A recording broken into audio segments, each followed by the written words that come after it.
नमो ब्रह्मण्यदेवाय गोब्राह्मणहिताय च जगद्धिताय कृष्णाय गोविन्दाय नमो नमः। नमो ब्रह्मणदेवाय गोब्राह्मणहिताय च जगद्धिताय कृष्णाय गोविन्दाय नमो नमः।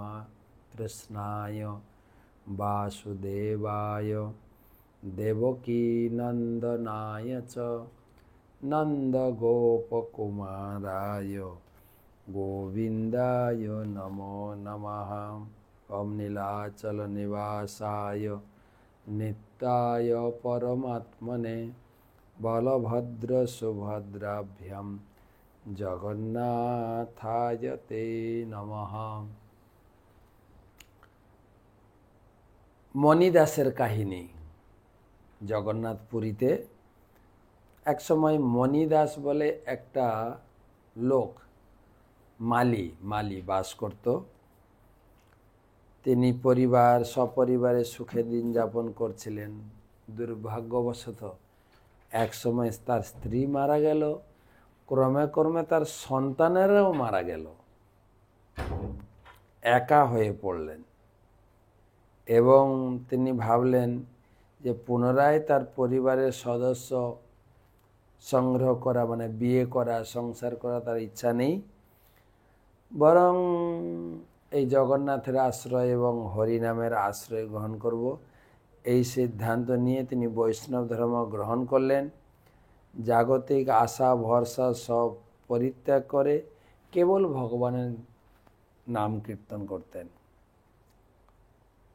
এক সময় মণিদাস ওই নারকেলের কি বলে, নারকেলটাকে দুভাগ করলে দুটো ওইটা নিয়ে দড়ি বেঁধে ওইটাকেই করতাল বানাল, যাকে বলে উড়িষ্যাবাদের সাধের। সেই সাধে বা নারকেলের মালাই দিয়ে করতাল বাজিয়ে জগন্নাথ মন্দিরের সিংহদ্বারের সামনে কীর্তন করতেন, নৃত্য করতেন, প্রগাঢ় ভক্তি সহকারে প্রভুকে প্রণাম নিবেদন করতেন। কখনো কখনো ভিতরে ঢুকে গিয়ে জগমোহনে কীর্তন করা শুরু করতেন। আর এতটাই কীর্তনে সে আনন্দ লাভ করত, তার সেই যে মন্দিরের ভিতরে জগমোহন, মন্দিরের সামনে যেখানে গরুড়দেব আর ভগবানের সামনে যে জায়গাটা, ওই জায়গায় একা একা করতাল বাজিয়ে, করতাল মানে ওইটা নারকেলের যে মালা দিয়ে তৈরি করেছে, করতাল বাজিয়ে কীর্তন করতেন, লাফাতেন, কখনো ছুটে সামনে চলে যেতেন, কখনো পিছনে আসতেন, আমাদের কীর্তনের ভক্তরা যেরকম নিত্য কীর্তন করে। এবং জগন্নাথের মুখমণ্ডল দর্শন করে সে খুব আনন্দ পেত এবং আনন্দে কীর্তন করত, ভগবানের গুণগান করত, একদম উন্মাদের মতো আনন্দ উল্লাস করত জগমোহন মানে নাট মন্দিরে। কিছুদিন পর পাণ্ডাগণের মধ্যে একজন পাণ্ডা সেই জগমোহন মানে নাট মন্দিরে বসে পুরাণ পাঠ করতে শুরু করলো এবং বহু লোক এলো তার পুরাণ পাঠ শুনতে। কে সুন্দরভাবে সুচারুভাবে পুরাণ পাঠ করত, আর তার এই পুরাণ পাঠ শ্রবণ করে খুব আনন্দ পেত সবাই। ধীরে ধীরে লোক বাড়তে শুরু করলো। সেই সময় মণিদাস সেই মণ্ডপে পৌঁছালো। তার সেই যে নারকেলের মালায় তৈরি করতাল দিয়ে কীর্তন, উদণ্ড নৃত্য, ছুটাছুটি দৌড়াদৌড়ি করতে লাগলো। কখনো একদম দুম করে উপরে উঠছে, নামছে, লাফাচ্ছে, কারোর প্রতি কোনো ভূক্ষেপ করতো না, কখন গড়াগড়ি দিত, কখন কাঁদতো, কখন নৃত্য করত। আর এতে পুরাণ পাঠের একটু অসুবিধা হতো। তো পুরাণ পাঠক, পুরাণ পাণ্ডা, তিনি বলছেন, আরে মূর্খ, আমি বিষ্ণু পুরাণ পাঠ করছি, তুমি কি দেখতে পাচ্ছ না? পুরাণের দিকে এসে পা তুলে তুলে নৃত্য করছো, এতে অপরাধ হচ্ছে তোমার, এর জন্য তোমাকে দণ্ডভোগ করতে হবে। দেখছো না কত লোক বসে আনন্দ সহকারে পুরাণ শ্রবণ করছে, আর পায়ে নুপুর পরে লাফালাফি, আর পাগল একটা। হ্যাঁ, কেন তুমি নীরবে বসে পুরাণ পাঠ শ্রবণ করতে পারছো না? তোমার একটু বিবেক বুদ্ধি নেই? মূর্খ কোথাকার। এই বলে পুরাণ পাঠককে খুব তিরস্কার করেছে।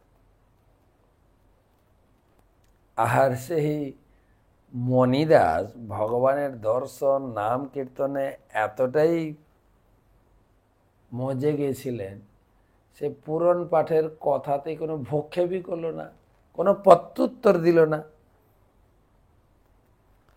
আর শ্রোতাগণ দেখছে, আরে পুরাণ পাঠক, আমাদের পাঠক এত করে বলছে, লোকটা শুনছে না। তখন শ্রোতারা ধরেছে ওকে, নির্বোধ কথাকার, তুমি কি এই পুরাণ পাঠের কথা শুনতে পাচ্ছ না? আর তাকে তুমি সাধারণ মানুষ মনে করছো? এর জন্য তোমাকে দণ্ড ভোগ করতে। আর দৌড়ে উত্তম মধ্যম পিটিয়ে শ্রোতারা মন্দির থেকে তাকে বের করে দিয়েছে। মণিদাস খুব দুঃখ পেয়েছে, ভীষণ দুঃখ পেয়েছেন। আর কি করবে, তারা অনেক লোকই একা, তো ভগবানের কাছে গেছে। ভগবানের কাছে গিয়ে বলছেন, হে প্রভু, কাঁদতে কাঁদতে বলছে, তুমি তো দাবি করে থাকো, গীতাতে দাবি করেছে যে তোমার শরণ লয়, সর্বধর্মান পরিত্যাজ্য মাম একম শরণং ভজ অহম তাম সর্ব পাপেভ্যো মোক্ষয়িষ্যামি মা শুচ। যে তোমার আশ্রয় গ্রহণ করে, তুমি তাকে আশ্রয় দান করো। হ্যাঁ, তো কোথায়? তোমার সামনে আমি কীর্তন করতাম, তোমাকে দর্শন করে আনন্দ দেখলে তারা এখন পিটিয়ে মিটিয়ে আমাকে বের করে দিয়েছে।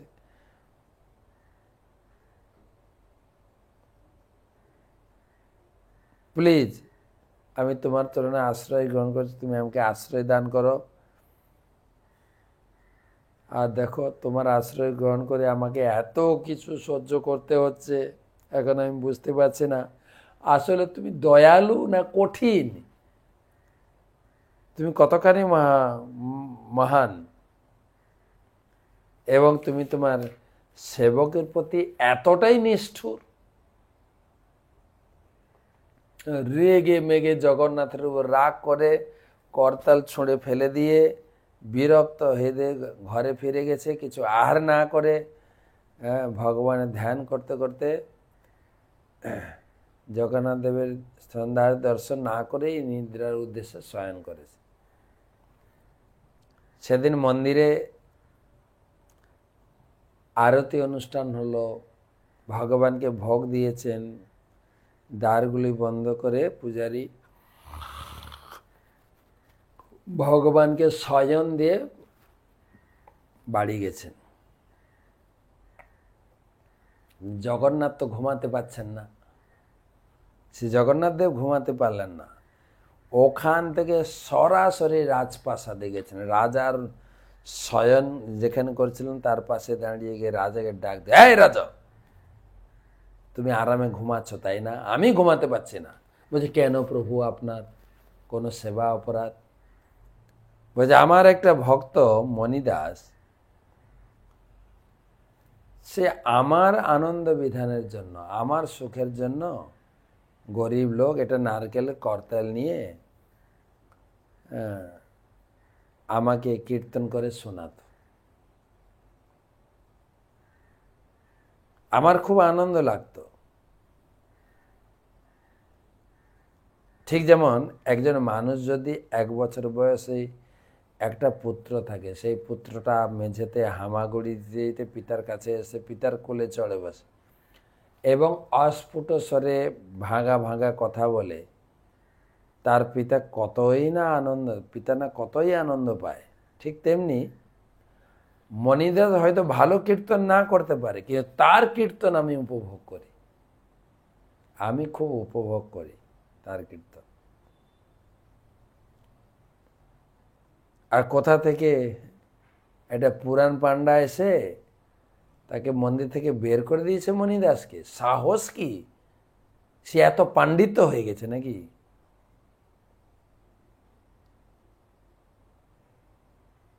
আর জানো, মণিদাস আজকে আমার সামনে কীর্তনই করলো না, তা আমি ঘুমাবো কি করে? আর সে ঘরে গিয়ে আহার পরিত্যাগ করে বিছানায় শুয়ে রয়েছে। তাহলে আমি কি করে আহার করব, আমি কি করে ঘুমাবো? তো তোমার উচিত মণিদাসের কাছে যাও, সাক্ষাৎ করো এবং তাকে জগমোহনটা দান করে দাও। সেখানে ও যখন খুশি যতক্ষণ খুশি ওখানে কীর্তন করবে। এটা আমার অর্ডার। আর এই পুরাণ পাঠককে যদি পুরাণ পাঠ করতে চায় ওখান থেকে বের করো, বলে মহালক্ষ্মীর মন্দিরে বসে পুরাণ পাঠ করো, ওইটা পুরাণ পাঠ। এখানে আমি মণিদাসের কীর্তন উপভোগ করব। যতক্ষণ তুমি না করবে আমি এক দানাও আহার গ্রহণ করব না, বলে দিলাম। হ্যাঁ, কেননা সে না খেয়ে আছে, আমি কি করে খাবো? সে আসবে, আমার সামনে কীর্তন করবে, আমার মুখমণ্ডল দর্শন করবে, আর তার জন্য পুরো এরিয়া তুমি সিলেক্ট করে দাও, কেউ যেন তাকে ডিস্টার্ব না করে। শাসিহে জগন্নাথ রাজার স্বপ্ন থেকে অন্তর্ধান হয়ে গেলেন, আর গিয়ে মণিদাসের ঘরে গেছেন ভগবান। মণিদাসকে তোলে যায়, মণিদাস উঠো, তুমি কেন আহার রয়েছ? এখন আহার করো, বিশ্রাম করো, কালকে তোমার সমস্ত ব্যবস্থা, সমস্ত কিছুর সমাধান আমি করব। তুমি আমার আশ্রয় নিয়েছো, আমি তোমার সমস্ত কিছু সমস্যার সমাধান আমি করব। মণিদাস তো খুব খুশি হয়ে গেছেন। হ্যাঁ, ঘুম থেকে উঠে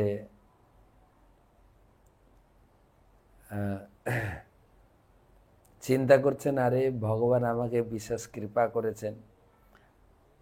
আর এদিকে রাজপ্রাসাদে নিদ্রা হতে উত্থিত হয়ে রাজা মণিদাসের কাছে এসছেন, তাকে জড়িয়ে ধরেছেন এবং জগমোহনে তাকে নিয়ে গেছেন। তাকে উসনিস পরিয়েছে, মানে এক প্রকারের পাগড়ি পরিয়ে রাজা বললেন, এই জগমোহন তোমার জন্য, তুমি তোমার সাধের যখন খুশি যতক্ষণ খুশি প্রভুকে কীর্তন করে শোনাও, তোমাকে কেউ ডিস্টার্ব করবে না। নাচো, কীর্তন করো, প্রভুকে দর্শন করো। প্রভু যে তোমার কীর্তন উপভোগ করে তিনি নিজে আমাকে বলেছেন। তাই এই পুরো জগমোহন নাট মন্দির তোমার জন্য বরাদ্দ থাকলো। তো তুমি তোমার হৃদয় দিয়ে, হৃদয়ের ভক্তি ভাব দিয়ে প্রভু জগন্নাথকে কীর্তন শোনাও। মণিদাস খুব খুশি হয়েছেন। আর প্রতিদিন মণিদাসকে কীর্তন করে এবং ভগবানকে শোনান। আর তখন থেকে মন্দিরে পুরাণ পাঠটা বন্ধ। হাঁটো, ওনাকে দিয়েছেন লক্ষ্মী মন্দিরে বসে পুরাণ পাঠ হয়।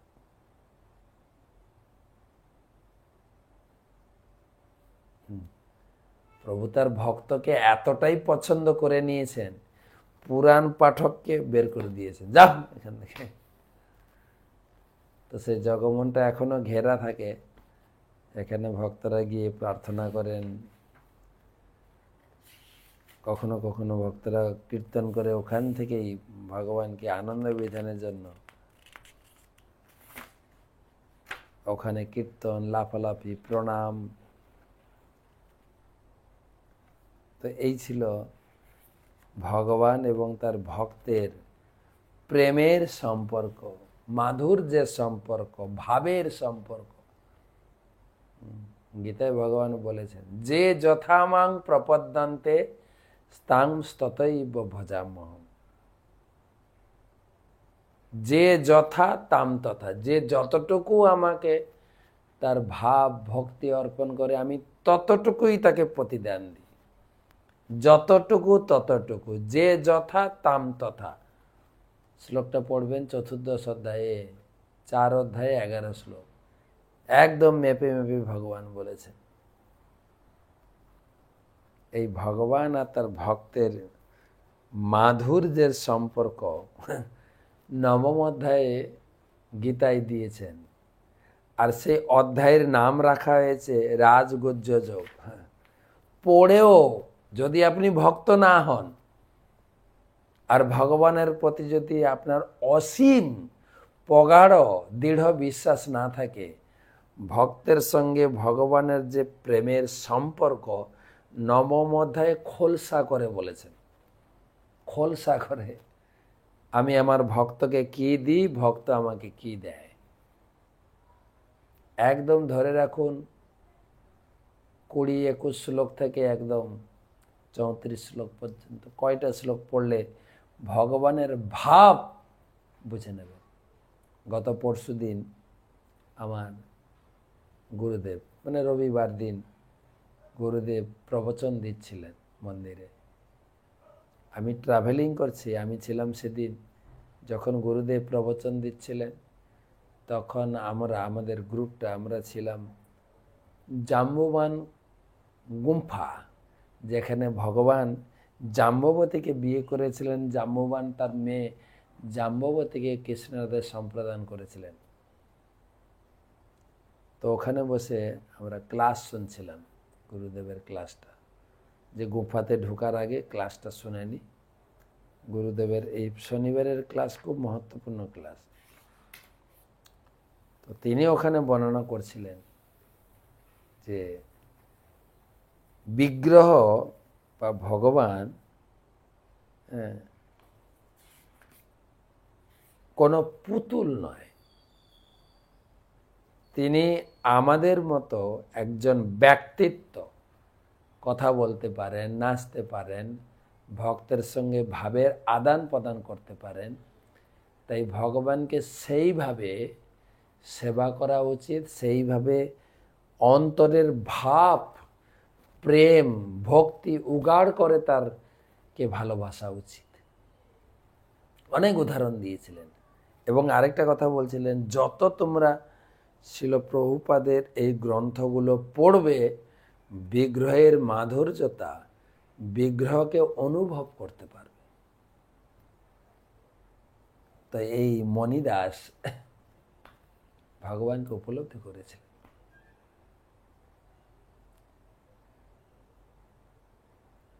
তিনি ভগবানের কাছ থেকে তার প্রেমের প্রতিদানও পেয়েছিলেন। ভগবানকে ভক্তি করতে গেলে বড় ধনী, বিশাল পাণ্ডিত্য, এখানে পাণ্ডিত্য পাণ্ডাকে হাঁটালেন, হাঁটো এখান থেকে। আমার ভক্ত প্রেম সহকারে আমার সামনে কীর্তন করবে, নাচবে। সেই মণিদাসের কাহিনী শুনলাম। আরেক ভক্তের, আজকে আমরা আজকে রয়েছি জুনাগড়ে, সোমনাথ থেকে 112 কিলোমিটার। আমরা দুপুরে পৌঁছে গেছি এখানে। প্রসাদ পেয়ে বিকালে একটা সাইটে দর্শন করলাম, কালকে সকালে আরেকটা সাইট দর্শন করব। এটা মহান ভক্ত, যার নাম হচ্ছে নরসিংহ মেহতা। নরসিংহ মেহতার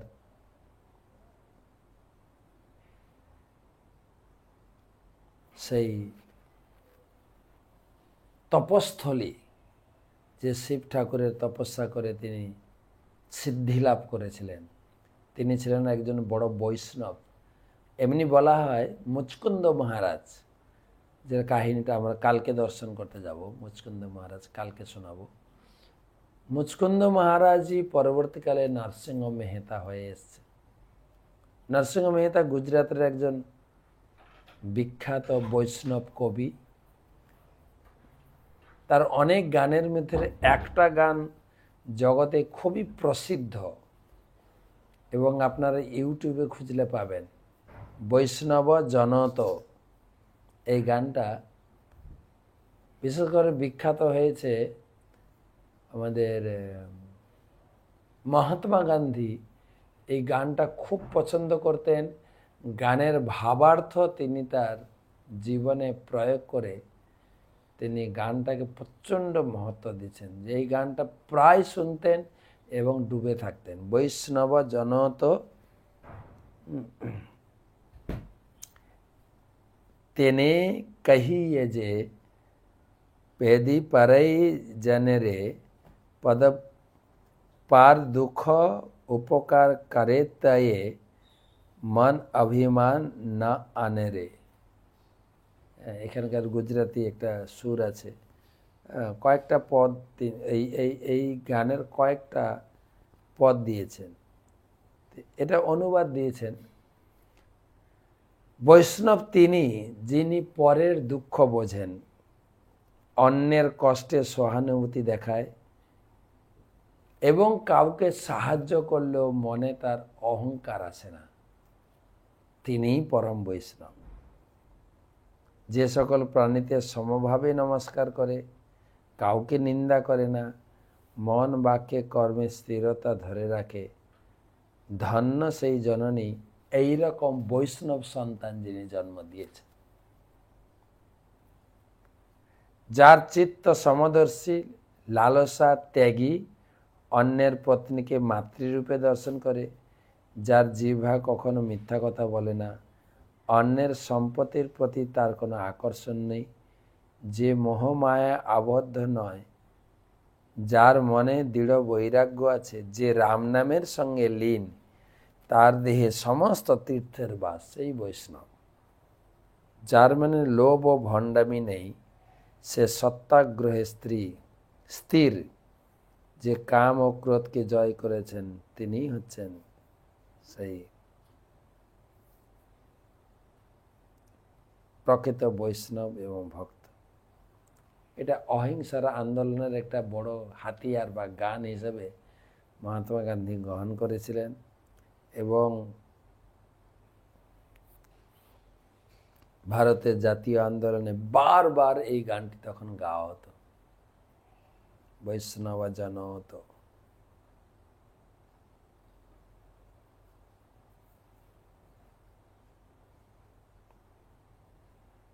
তো সেই নরসিংহ মেহতার তপস্থলী দর্শন করলাম, পরিক্রমা করলাম, কথা শুনলাম।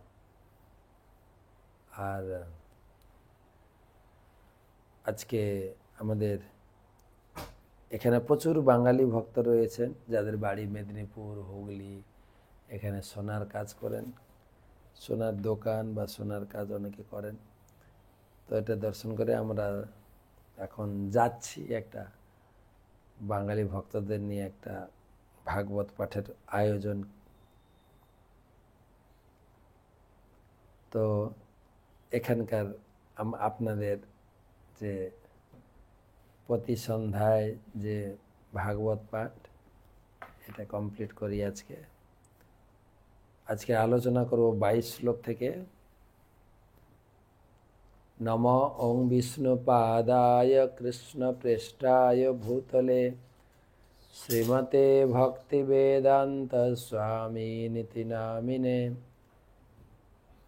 নমস্তে সারস্বতে দেবে গৌরবাণী প্রচারিণে निर्विशेष शून्यवादी पाश्चात्य देश तारिणे जय श्री कृष्ण चैतन्य प्रभु नित्यानंद श्री अद्वैत गदाधर श्रीवासदि श्री गौर भक्तबिंद हरे कृष्ण कृष्ण कृष्ण हरे हरे हरे राम राम राम हरे हरे। ओम नमो भगवते वासुदेवाय, ओम नमो भगवते वासुदेवाय, ओम नमो भगवते वासुदेवाय। नारायणं नमस्कृत्य नरं चैव नरोत्तमं देवीं सरस्वतीं व्यासं ततो जयमुदीरयेत्।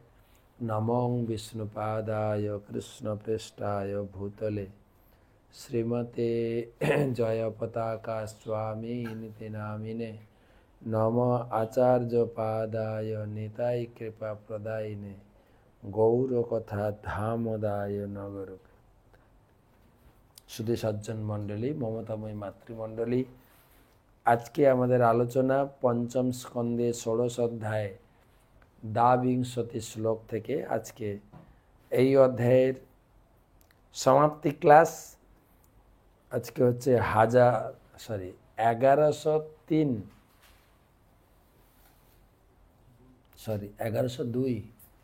1102 ভাগবত রস মাধুরী সেমিনার, 22 নম্বর শ্লোক। যস্তু মহাকদম্ব সুপার্শ্ব নিরূঢ় যস্তস্য কোটরেভ্য বিনিশ্রিতা পঞ্চা আম পরিনাহা পঞ্চ মধুধারা সুপার্শ্ব শিখরাত পতন্তঃ পরিণাত্মনা মিলনাবৃত মনুমোদয়ন্তি।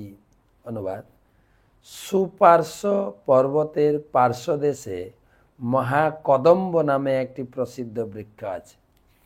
আমরা শুনছি যে সেই মন্দার পর্বত, সুমেরু পর্বতের চারদিকে মন্দর, মেরুমন্দর, সুপার্শ্ব, কুমুদ, এই 4টি পর্বত মেখলা। মন্দর পর্বতের কথা শুনেছি, মেরুমন্দর শুনেছি, আজকে হচ্ছে সুপার্শ্ব পর্বত। সুপার্শ্ব পর্বতের পাদদেশে মহাকদম্ব নামে এক একটা জায়গায় এক একটা বৃক্ষ। গতকালকে আম্র বৃক্ষের কথা শুনেছি, আজকে কদম্ব। সেই কদম্ব বৃক্ষের কোটর থেকে 5টি মধুর ধারা নির্গত হয়েছে। সেগুলির প্রতিটির পরিমাণ 5 ব্যাম, মানে যে রসের ধারাটা 5 ব্যাম। 1 ব্যাম মানে প্রভুপাদ লিখেছেন 2 হাত বিস্তার করলে তার মধ্যবর্তী যে পরিমাণকে ব্যাম বলা হয়, ব্যাম। তাহলে এই রকম ধারায় রস বেরোচ্ছে, সেগুলির প্রতিটির পরিমাণ 5 ব্যাম। 5 ব্যাম মানে এটা হচ্ছে 1 ব্যাম, এটার 5 গুণ। তাহলে কত মধুর রস বইছে, আর 5টা মধুর ধারা। এই মধুর ধারা সুপার্শ্ব পর্বত শিখর থেকে পতিত হয়ে ইলাবিত বর্ষের পশ্চিম দিক থেকে আরম্ভ করে ইলাবিত বর্ষের সর্বত্র প্রবাহিত হচ্ছে। তার ফলে সমগ্র ইলাবিত বর্ষ মনোরম সৌরভে পরিপূর্ণ হয়েছে। এরকম আমাদের ভারতে কত ঐশ্বর্য রয়েছে।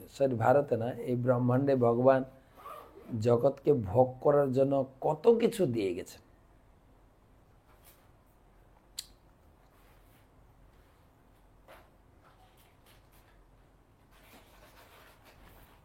প্রভুপাদ লিখছেন 2 হাত বিস্তার করলে তার মধ্যের পরিমাণকে বলা হয় ব্যাম। বৈদিক মানুষের আয়তন অনুসারে তার পরিমাণ প্রায় 8 ফুট। আমাদের হাতের মাঝখানে না, হ্যাঁ, বৈদিক। এইভাবে উৎসমুখে প্রতিটি ধারার ব্যাস প্রায় 40 ফুট, 8×5 = 40। অতএব এই মোটা ধারার আয়তন 200 ফুট। 23 যা হিপজুঞ্জানানাম মুখ নির্বাসিত বায়ু সমন্তাচ্ছত যোজন মনুবাসয়তি। যারা সেই মধু পান করেন, বায়ু তাদের মুখ নিঃসৃত সৌরভ বহন করে 100 যোজন পর্যন্ত স্থানকে সুবাসিত করে। মধুর রস, ইক্ষু রস, এটা কদম্ব রস। 24 এবং কুমুদনিনূঢ় য শতবলস নাম বটস্তস্য কন্দেব্য নিচিনা পয়োদধি মধু ঘৃত গুড়া নাদ্যম্বর শয্যাসনা ভরণাদয় সর্ব এব কামদুঘা নদা কুমুদাগ্রাত পতন্তস্তমুত্তর রেণেলাবৃত মুপযোজয়ন্তি। তেমনি কুমুদ পর্বতে শতবলস নামক একটি বিশাল বটবৃক্ষ রয়েছে। তার 100, আবার এখন কুমুদ পর্বতে চলে গেলাম। আগের বর্ণনা সুপার্শ্ব পর্বত, এখন কুমুদ পর্বত। 4টি পর্বত ছিল, মন্দর পর্বত, মেরু মন্দর, সুপার্শ্ব, কুমুদ। কুমুদ পর্বতে কি গাছ আছে? কুমুদ পর্বতে শতবলস নামক একটি বিশাল বটবৃক্ষ আছে। তার 100 স্কন্ধ রয়েছে, শাখা। তারপরে আচ্ছা, শতস্কন্ধ বলে রয়েছে বলে তার এই নাম শতবলস। সেই সমস্ত স্কন্ধ থেকে কতগুলো নদী প্রবাহিত হয়েছে। স্কন্ধ থেকে কি করে নদী বের? মানে স্কন্ধ থেকে রস ঝরছে। সেই সমস্ত নদীগুলি কুমুদ পর্বতের শীর্ষদেশ থেকে পতিত হয়ে ইলাবৃত্ত বর্ষের অধিবাসীদের উপকারের জন্য ইলাবৃত্ত বর্ষের উত্তর দিক দিয়ে প্রবাহিত হচ্ছে। এই নদীগুলি থেকে সেখানকার অধিবাসীরা তাদের ইচ্ছা মতো দুধ, দই, মধু, ঘি, গুড়, অন্ন, বস্ত্র, শয্যা, আসন, আভরণ প্রভৃতি সমস্ত দ্রব্য প্রাপ্ত হয়। বাবা, দারুণ ব্যাপার। তাদের অভিলষিত সমস্ত দ্রব্য যথেষ্ট পরিমাণে লাভ করার ফলে তারা সেখানে অত্যন্ত খুশি। ভগবান আমাদের যা প্রয়োজন উপভোগ করতে, আনন্দ করতে, সুখে থাকতে সব দিয়েছে, শুধু নিতে হবে পছন্দ করে। প্রভুপাদ লিখছেন, আধুনিক সমাজে উন্নতি আসরিক সভ্যতার উপর নির্ভর করে না, বা বড় বড় গগনচুম্বী বাড়ির দ্বারাও। এই বাড়িগুলি বানাতে, অথচ যার কোনো সংস্কৃতি নেই, জ্ঞান, কিরকম বাড়ি সব। প্রকৃতিতে দ্রব্যগুলি পর্যাপ্ত পরিমাণ, যখন দুধ, দই, মধু, অন্ন, ঘি, গুড়, ধুতি, শাড়ি, শয্যা, আসন এবং প্রচুর পরিমাণে সরবরাহ হয়, তখন অধিবাসীরা সমৃদ্ধি লাভ করে। যখন প্রচুর নদীর জল ভূমিকে প্লাবিত করে, তখন এই সমস্ত বস্তু উৎপন্ন হয়, তার ফলে জগতে কোনো অভাব থাকে না। আর গীতায় সেই কথা ভগবান বলেছে, আমি সবার জন্য খাদ্য বস্ত্রের ব্যবস্থা করেছি। অন্নাদ ভবন্তি ভূতানি পর্জনাদন্ন সম্ভব। আরে যজ্ঞ করা, হরিনাম করা, বৃষ্টি হবে, অন্ন হবে, খেয়ে বাঁচতে থাকবে। খাওয়ার জন্য এত আকুপাকু করছো কেন? 25, জানু পজুষা নানাম ন কদাচিৎ পি প্রজানাম বলি পলিত ক্লম সেদ দৌর্গন্ধ জরাময় মৃত্যু শীতোষ্ণ বৈবর্ণ পশদার্গ দয়স্তা পবিবেশ্যা ভবন্তি যাবজ্জীবন সুখম নিরসয়মেব। এই জড়জগতে যে সমস্ত অধিবাসী সেই নদী থেকে উৎপন্ন দ্রব্যসমূহ উপভোগ করেন, তাদের দেহে কখনো বলি রেখা দেখা যায়, মানে শরীরের হাড়টা বেরিয়ে যায় না, শরীরের কোনো ভাঁজ নেই, একদম সুন্দর সুগঠিত শরীর। তাদের চুল কখনো পাকে না, তাদের কখনো ক্লান্তি অনুভব করে না, গাত্রে ঘর্মজনিত দুর্গন্ধ হয় না, তাদের কখনো জরা ব্যাধি অথবা অপমৃত্যু হয় না, তারা কখনো শীত ও গ্রীষ্মের ক্লেশ অনুভব করেন না, তাদের গায়ের জ্যোতি কখনো নিষ্প্রভ হয় না, তারা মৃত্যু পর্যন্ত অত্যন্ত সুখে জীবনযাপন করেন। কতগুলো কথা বলেছেন। হ্যাঁ,